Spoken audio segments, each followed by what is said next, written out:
Hello, everyone, and welcome to Bravo Tea with a Stay-at-Home Mom. I'm Erica, and I'm ready to talk all things Bravo. Welcome back, everybody. And on this episode, we're going to be recapping last week's episode of The Real Housewives of Orange County. So I'm sorry I did not release on Saturday. We were enjoying our last weekend at the shore in good old Wildwood. We did it all. We did all the things we like to do, did one last hurrah on the rides for our daughters.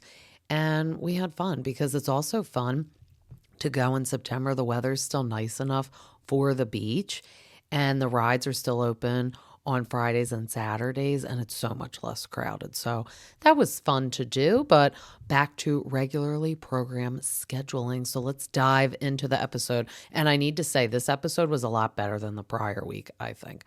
Even though immediately out of the gate, we get an appearance from Alexis. And a little bit of la,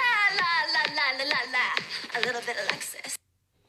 She is just immediately always talking on the trash about Shannon. She's zipping around in that Audi. We don't know if, in fact, John Jansen helped her pay for that Audi, but mark my words, in a couple years from now, when they're no longer together, he'll be asking for that Audi back and $75,000. He will extort her for the Audi, and he probably will have ring camera footage of her as well all the way then. But her and Heather are cruising around town because Heather is going to be hosting a fashion show for this charity that's called Family Equality. And it's with the LGBTQ plus community. And she's kind of telling Alexis that she wants to invite her because Heather and Alexis both have a child that is part of that community. So she doesn't want to exclude her from the event. But I feel like this is what I mean. None of the ladies, like, they subconsciously know Alexis and Shannon can't be together. So they're like warning, like, hey, make it nice at this event or I'm going to kill you. I'm going to include you, but don't screw everything up. Don't get crazy. Don't get wild, because we are still, people know we're on the show and we're going to get buck wild a little bit, but this is a nice event. And she obviously, like I said, wants to include Alexis because it's near and dear to her heart and something special for her. But then John is FaceTiming Katie, and she's going to meet all the ladies there. Oh, not John. Why did I say John? See, I'm thinking about John Jansen. What am I doing? Jen. Also, when I take my notes, sometimes my phone corrects me because I just have to give the smoke and mirrors and tell you guys what I do. Like the Wizard of Oz, when you pull the cloth away and you see that it's just that guy and not like a big statue shadow thing, whatever Oz was supposed to be. So ruining the magic for a minute, telling you that I'm reading some notes.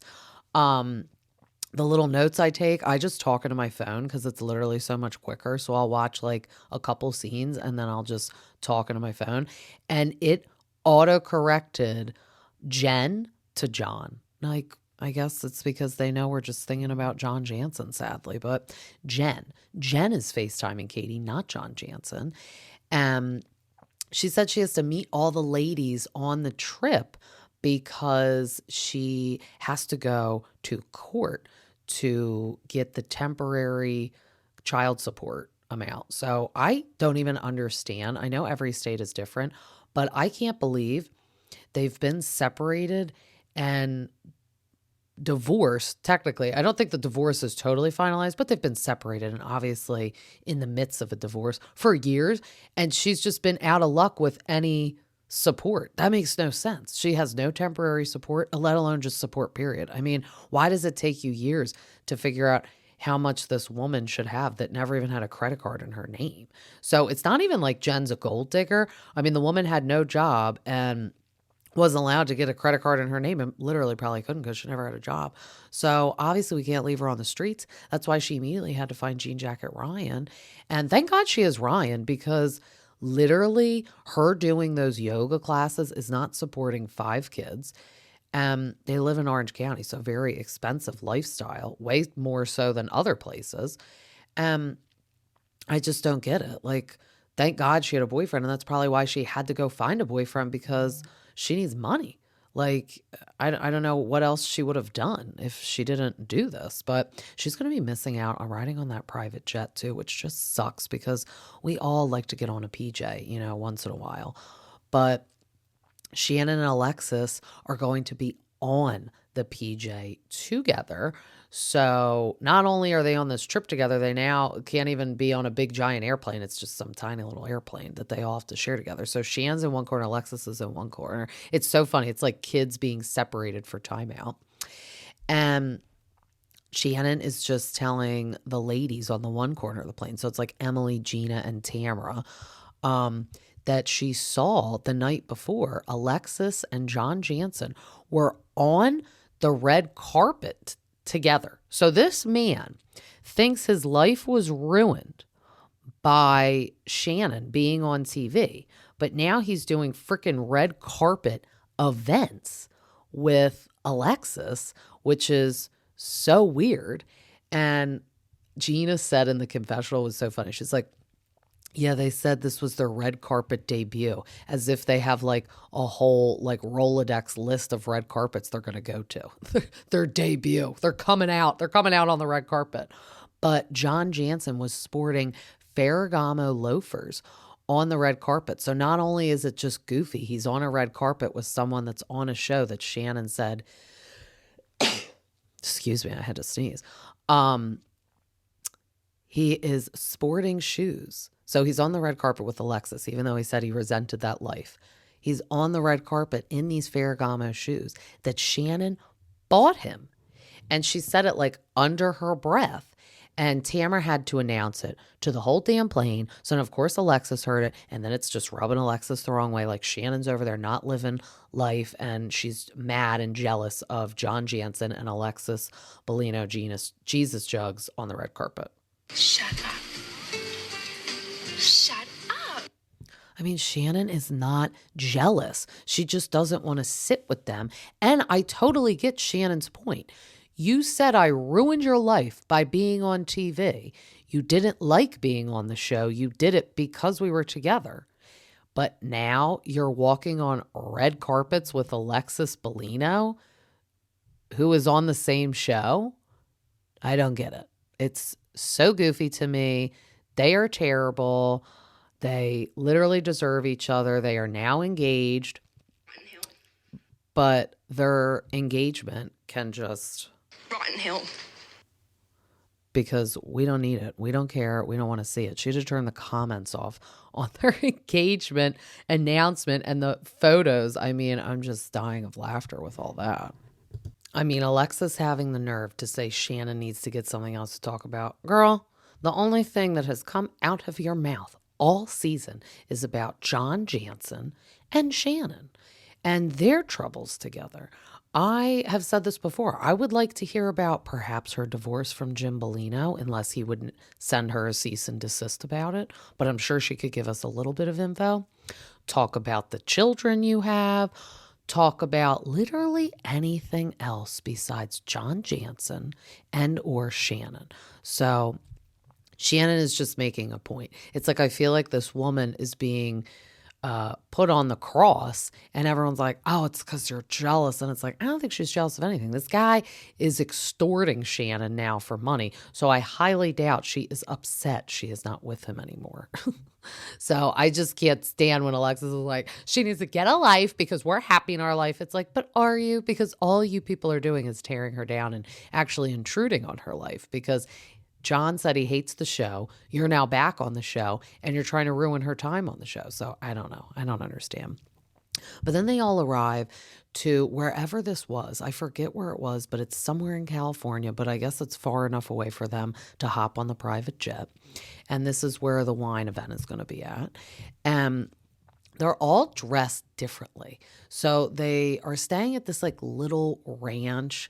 And it's like almost like tiny houses. They're all cute. It's very serene. It's like spa-esque, but they're all dressed totally different. Gina looks like she could have been on Xenon, Girl of the 21st Century, that movie back in the day on the Disney Channel.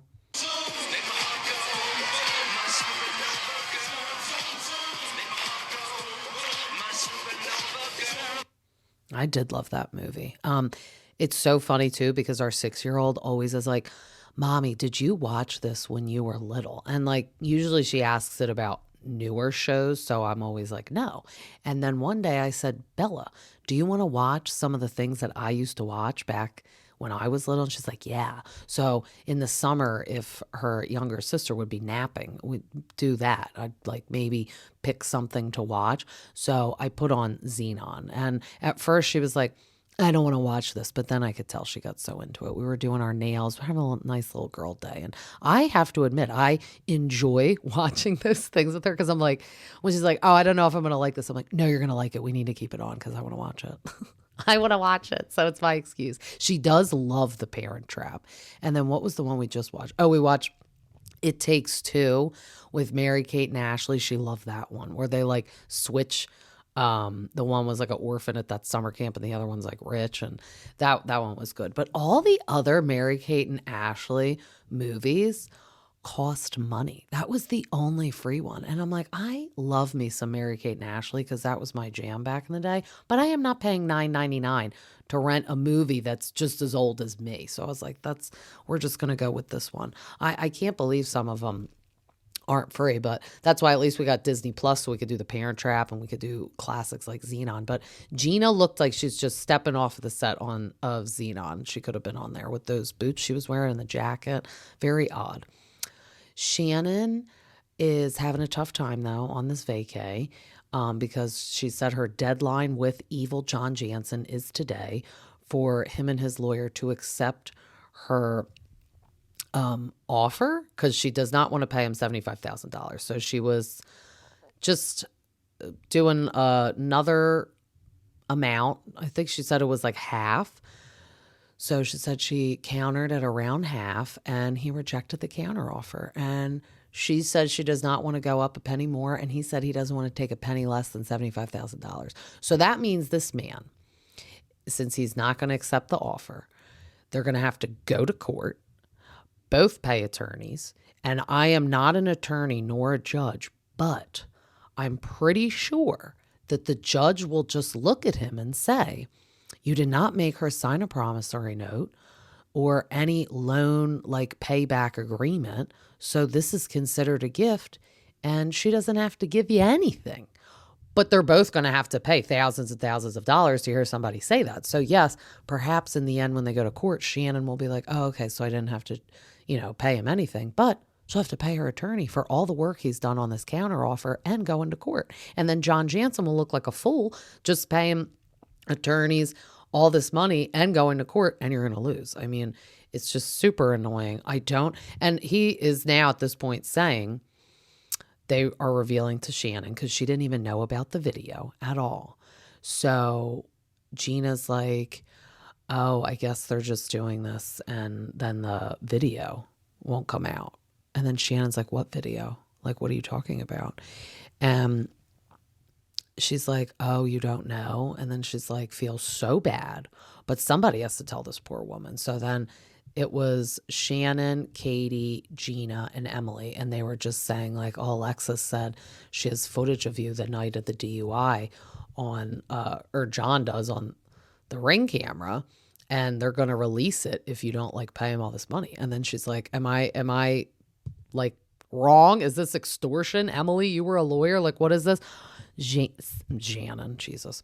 Shannon gets visibly upset and shaken. I mean, it's so sad to see how upsetting she gets about all this. And she's like, I need to call my lawyer and tell him this because this is like extortion and they need to know this because that will just better Shannon's case too, because he's just being so unreasonable and wild. Like, why are you, that could be a whole separate case on its own. You're like, oh, you're not paying me my money by Monday, Randall. I'm going to do this Ring camera footage of you. I mean, so she calls the lawyer because she's so scared of him releasing this video. And she said, I just called my lawyer and said, just pay him whatever he wants. I just hate him and I want him to rot in hell. She actually said that. And then you know who I thought of immediately. Rot in hell. Brittany Cartwright, just immediately popping out of the bathroom, perhaps at that spa, and saying, Shannon, you're right. He needs to rot in hell. And he does. I mean, so disgusting. He's like holding the video for ransom. I bet the video isn't even that bad. I mean, I haven't seen it, but I think it's weird that his daughter was there, his daughter, and she leaps out in front of Shannon's car, and Shannon almost ran her over. That's apparently the video that we're alleging that's going to surface if she doesn't pay all this money. But why are you even in front of her car? I heard it was like late at night and they were alone and they were both drunk. So it's like, I'm confused when Shannon's leaving why John's daughter would even go out and be near her car. And I don't know if she was trying to stop her from driving, but then it's like, that's terrible. John would even involve the daughter like that, because maybe you should be stopping Shannon from driving and not your daughter. But then we got Heather, Alexis, and Tamra tasting some wine, and Jen arrives with their group, and they were like, oh, how did court go? And she's like, oh, like, not great. I got temporary child support at $6,000 a month for 5 kids. So, I mean, California is so different than Delaware, because 5 kids is a lot anywhere. So $6,000 does sound like a lot, but when you have 5 kids, it's not. And California is just way more of an upkeep than living here in Delaware, where I am. So hearing that she's had nothing for years and then now this is temporary child support, I don't really get it, because it's not like her ex-husband is a celebrity and they need to like do a deep dive, I feel like, into his financial statements. So it's kind of like, okay, this is how much he makes at his job. This is how much they were spending on their lifestyle. This is how much they have in savings, bank accounts, whatever. This is how much kids cost. So this is what you should pay her. I don't understand. It's like a mystery to me. But sometimes I wonder if Jen feels that this is karma for her cheating on her ex-husband with Jean Jacket Ryan, because that's what happened. And that's what Tamra said happened. So I do feel bad that she's in this situation, but sometimes I don't feel very, very, very bad for people when they cheat. I don't think California is a no-fault state. I know some states are. So like if you cheat on your spouse, you get nothing. And sometimes I'm like, that's how it should be. That's how it should be. Because maybe you should just look at your spouse. I get it. She felt not emotionally attached. I get all that.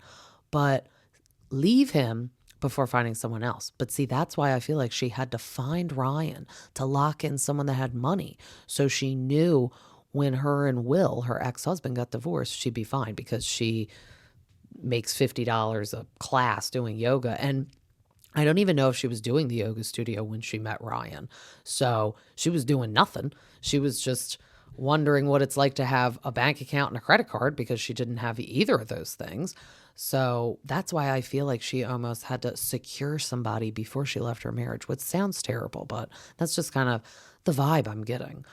But then we get a little info from Gina telling the ladies that it's been hard on the kids with Travis moving out. I don't understand this at all. So not only did she say, hey, I don't want to break up, but I need you to move out. And then they have kids. So like, that's very difficult for them, more so than like Travis doesn't even understand why he's moving out. Like his children are going to, and neither are Gina's. So just too much for little brains to process, let alone adult brains.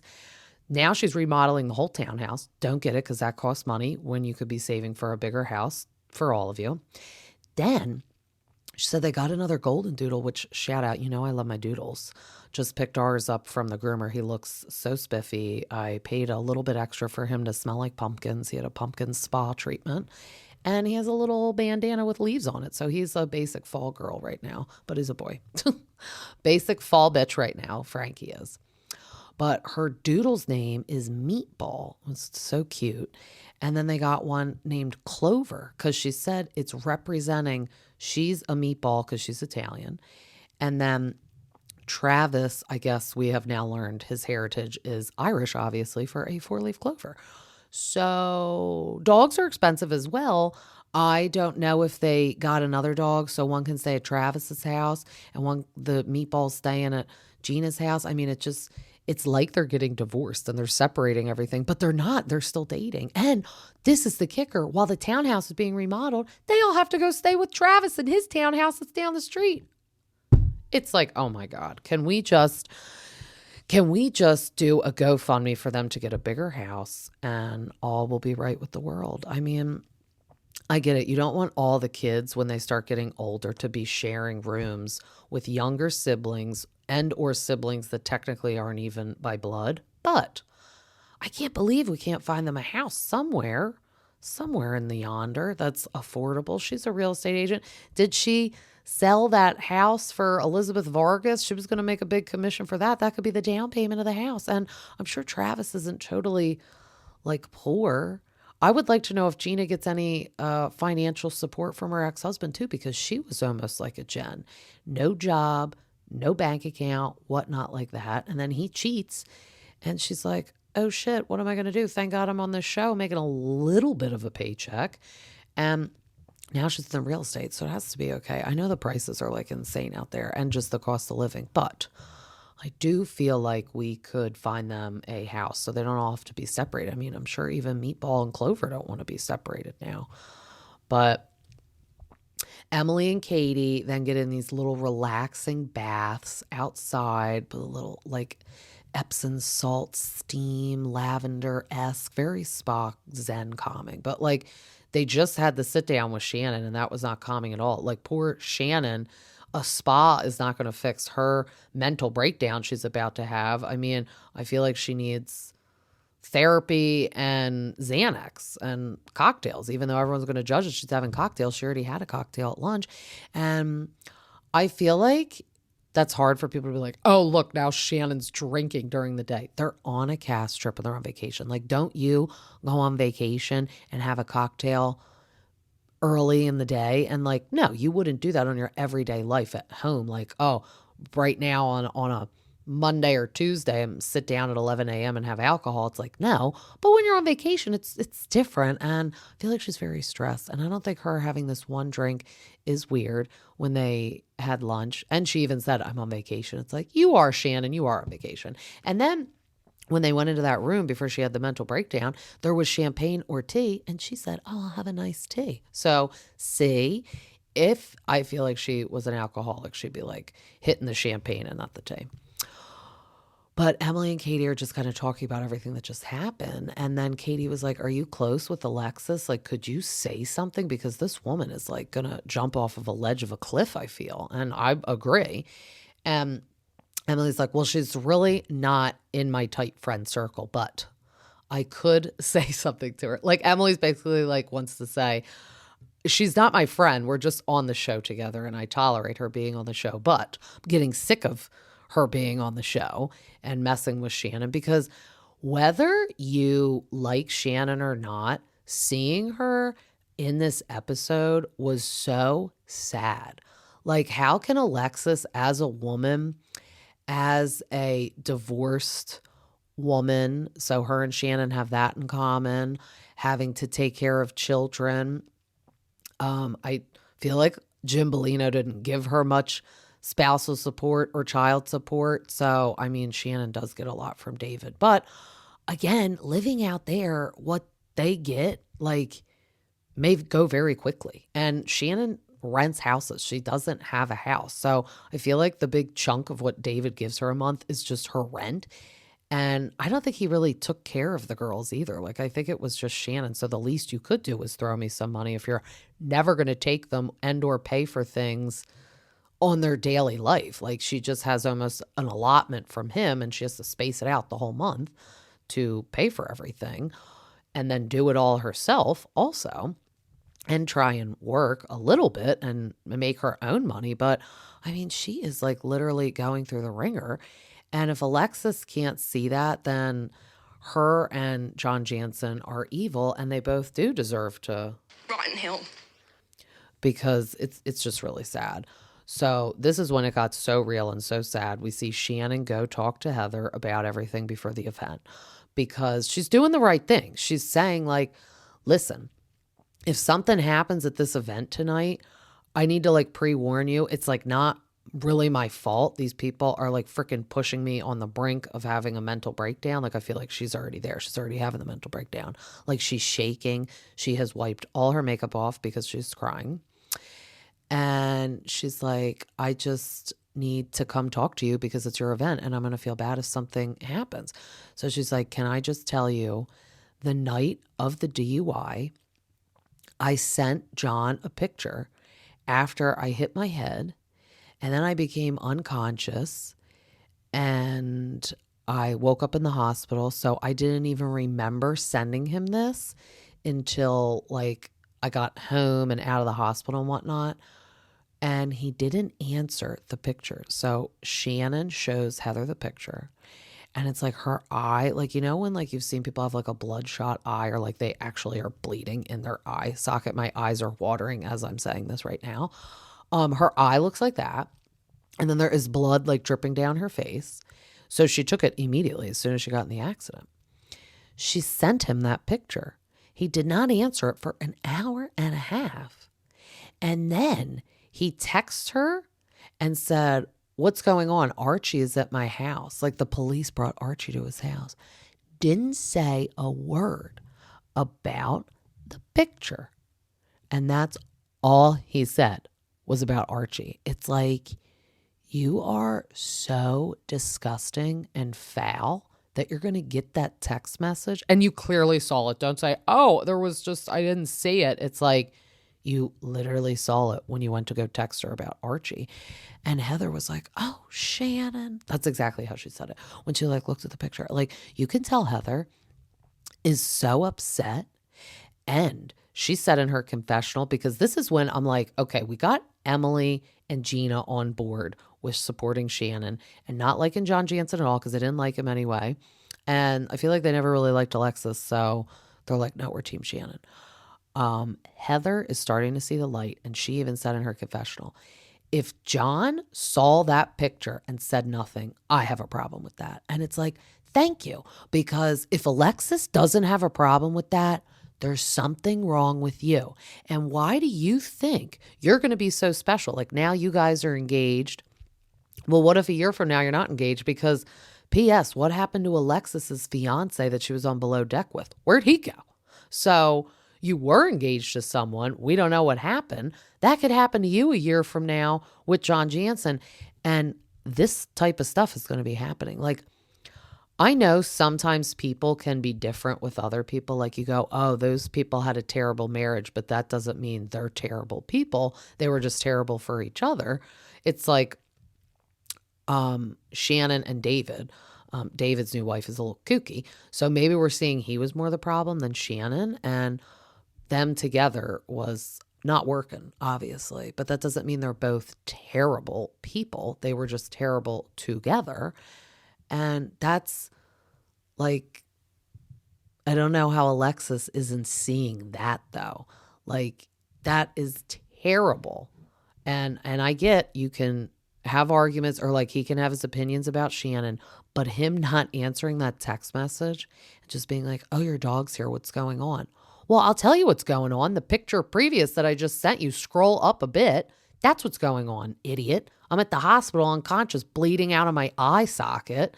And that's what's going on. And that's why Archie is roaming the streets of Orange County because you kicked me out of your house drunk. Now, I get it. We're all going to say, oh, it was Shannon's choice to drive. I get it.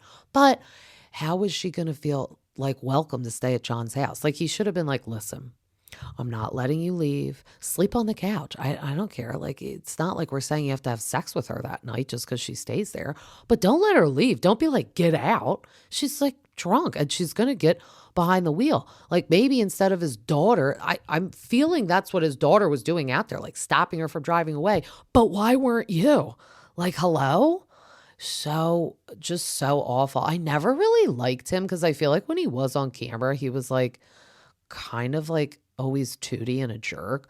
But then sometimes I try to tell myself, well, maybe he's like that because he like doesn't want to be on the show, which is what he says, which is valid. But he doesn't mind being on the show with Alexis, who like isn't even a full-time cast member. Oh my God. And Major Shade was so funny. I read over the weekend, Shannon said that Alexis cropped herself in to a group photo. So like when they did the cast photo this year, like obviously she wasn't in it because she's not a full-time cast member. It's just like Jackie was not in the Jersey picture because she was just a friend of. Alexis actually cropped herself into the photo and Shannon like called it out and was like, "You are not on the show. And oh, by the way, who's in the middle? Who's in the middle? Me. I am." And I was like, oh my God, get it, Shannon. I mean, yeah, Alexis, that is literally the most pathetic thing that you're cropping yourself into the photo. I mean,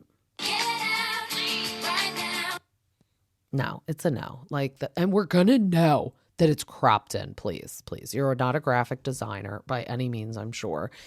And it's just like, that's what I mean. I get, and we can all say she used to be on the show before Shannon, but then she was fired. No, I feel like no one really liked her that much back in the day on the show. And then she's fired, and it's been years and years and years since she's been on, and Shannon's been on for years and years and years. And now it's a little pathetic. She's trying to get back just because of Shannon, because that's in my heart of heart what I feel, because she's been divorced for a while from Jim Bellino. I feel like if she really wanted to come back, why weren't you trying or staying in the Bravo universe or reaching out? We just didn't really know anything about her. And then now all of a sudden she's with John Jansen. It's like, oh, I want to be on the show, or I'm going to be on the show. And oh, it's not because of John. It's like, yeah, it is. And like I said, they're using you just like they used Jackie. Had to have a little bit of my protein shake, but I need all the strength I can to talk about these two demons that belong with each other. I'm sure Tamara will be like the frickin' matron of honor in the wedding, since she's like best friends now with Alexis, because we kind of leave off on a to be continued. But I'm so curious when we get to this group event, it's going to be happening this week, what the other ladies are going to say. Like, I'm hoping for Emily to say something, and I'm hoping Heather says something to Alexis, even in private, and says like, Shannon came to me and she's very distraught, and I think you need to go tell your man to reassess this. The interesting thing though, Alexis did say, because she went to a little lunch with Heather and Tamara. I forgot to say that. It was 5 seconds long. She said that she told John, why don't you just settle? So take that settlement amount that was half of $75,000. And he said no. So that's the only half point I could give to Alexis. Even Jesus Jugs was like, can we just be done with this? Because that's the other thing. I would be so creeped out if my husband was extorting his ex-girlfriend. I'd be like, can we just not? It's weird that you want to take her down. Weird that you want to take a woman down like this. But also, I just don't want to deal with her more than we need to. They need to because of the show. But why do you want to be in Shannon's life more than you need to? And especially financially. It's very weird. It's very sad. It's getting good though. I'm excited to see the next episode because I'm excited to see the event, see if we get any dramas there. We're probably going to get a little drama with Katie and Heather. I feel like, again, about the damn paparazzi stuff. Or it's going to be Gina put in the middle and Katie's going to be mad. I think that was kind of what the mid-season trailer was like. And then soon we'll get the Ryan drama with the gambling bookie debt, whatnot. So as of a whole, I think this season is really good. It was just last week's episode was boring, but that doesn't shock me because Teddy Mellencamp was on the episode and she was boring us on screen all the time on Beverly Hills. So she bored us on Orange County. It was a no. It was okay. It wasn't anything show stopping. This episode was definitely better, but I feel so bad for Shannon. We got to leave off on whether you like Shannon or not. You gotta just, give the woman a break. I mean, she wants to live her life, and Johnny, Jay, and Jesus Jugs can go off and live their life too. As always, this was so fun, and you could find me on Instagram at Bravo T with the Stay at Home Mom, Spotify, and Apple. Till next time, see ya.